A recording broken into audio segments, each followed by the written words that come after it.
ఏమండి, మా చెల్లి స్వీటీ హాస్టల్లో వంట అస్సలు బాగాలేదంటుందండి. కొన్నాళ్ళు మన ఇంట్లో ఉంటానంటుంది.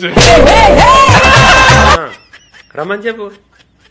నీ ఆఫీస్కి దూరం అవుతుందేమో వద్దంటున్నారే బావగారు. నేను మళ్ళీ కాల్ చేస్తానులే. ఏంటే అట్లా చెప్పావు? లేకపోతే మీ మబ్బు మొహలో అంత వెలుగు చూశాక రమ్మని చెప్పడం నేను పిచ్చిదాన్ని అనుకున్నావా? ఇప్పటికే పని ఎక్కువ చేస్తున్నా, మనుషులు కూడా నేను తీసుకురావాలా?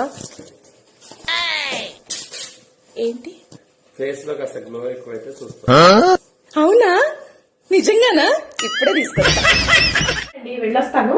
ఇడ్లీ పిండి రుబ్బి ఫ్రిడ్జ్ లో పెట్టాను, వేసుకోండి.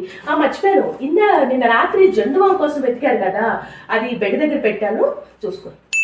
మాట్లాడేంటి? నువ్వు ఊరికెళ్తున్న జెండా బాగుంతో పని ఏంటి? నువ్వు వచ్చేదాకా అవసరం లేదు. మేము కూడా బాగానే చేశారా దీపావళి గ్రాండ్ గానే, కాకపోతే ₹1 కూడా ఖర్చు పెట్టలేదు అనుకో. ఎలాగంటావా? పండగకి స్వీట్ చేసింది మా ఆవిడ. ఎట్లుంది టేస్ట్ చెప్పమంటే, పోయినసారి మా అమ్మ చేసిన స్వీటే బాగుందన్న.